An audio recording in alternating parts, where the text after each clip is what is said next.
And the Holy Spirit. Amen. Magandang hapon sa inyong lahat. Magandang hapon po!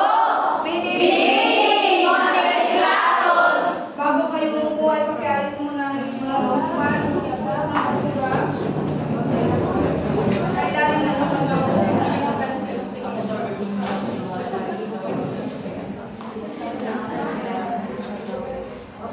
Ngayon is bago ko umpisahan ang aking pagtatalakay ay mayroon akong hinandang unang gawain. Ito ay patungkol sa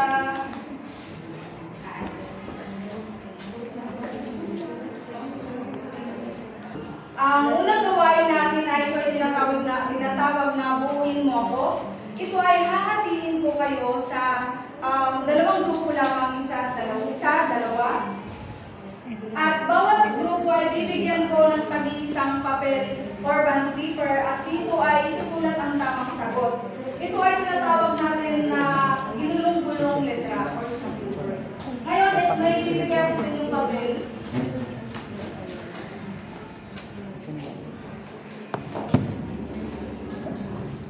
Paunahin ito kung sino yung unang sagot na aking itatawag. Handa na ba? Opo!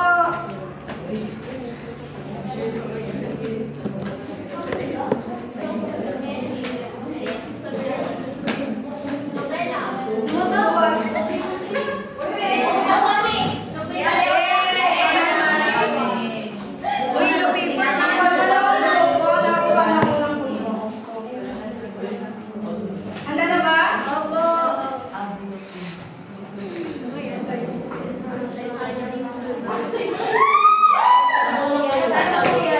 Tama! Ang pangalawang grupo ay nakuha ng points. Apon! Oh, una na! Uy, mali! Ang panahon!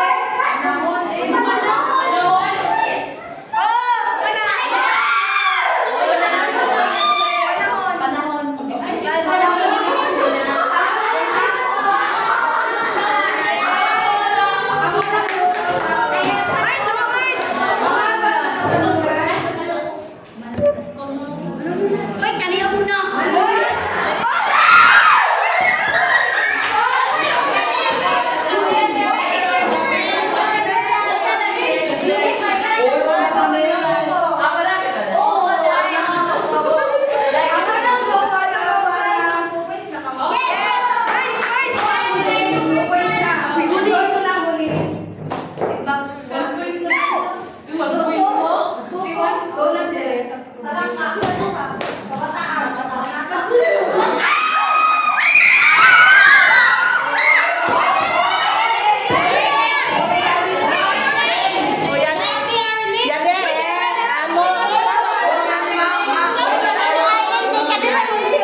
Bigyan natin siya ng pagbagsak.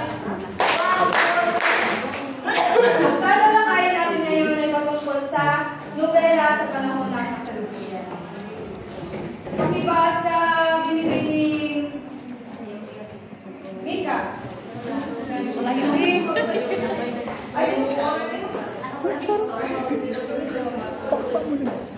Ang pagbabasa ng nobela sa kasalukuyan ay nabibilihan na rin maging sa kabataan. Mas nagiging kabibili pa kung isinasa pelikula ang mga ito.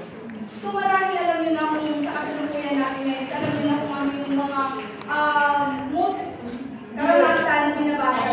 Kadalasan na binabasa. Which is ito yung isang halimbawa dito ay ang Wattpad, tama, ano ba? Ibogo. Tama. Manwa. Tama. Wala ko Mangga. Manwa, mangga. Bagong iliunan natin sa pagdato sa kasalukuyan. Noong panahon ng batas militar hanggang sa kasalukuyan, ay tumatalakay ang mga nobela, mga paksay tungkol sa reforma, pag-ibig, ugaling Pilipino, pamilya, pang-araw-araw na pamumuhay.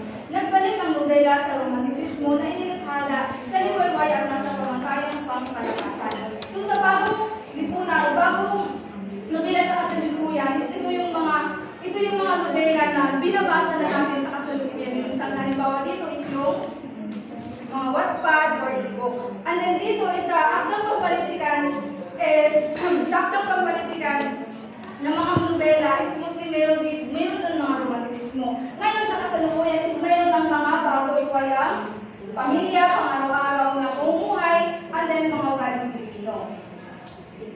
Sa bagong lipunan sa kasalukuyan ay meron ditong halimbawa, ito ay ang mga ginto at ang kayong mga ginlupa ni Domino Narvarazol. Ito ang kwento na ito ay isang magbubukid na nabigo sa kanyang panaginip. At may tibok ang puso ng lupa ni Benigno Ramos at maling panahon dito ngayon Iwalhati Bautista. Mga pinatang nobela sa mga Pilipino manunulat. Bana Garcia ni Loki Santos, Kanal Dilian, Menina Liwayway Asyo, Kangkong na 1896 ni Cesar Alvado, at bata-bata, paano ka ginawa, Iwalhati Bautista. Itong bata-bata, paano ka ginawa is pinanapan ni Carlos Marino.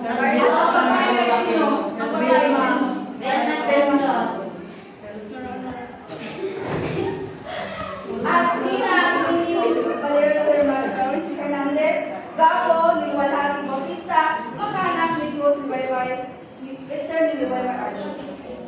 Ay, wala isip. At ang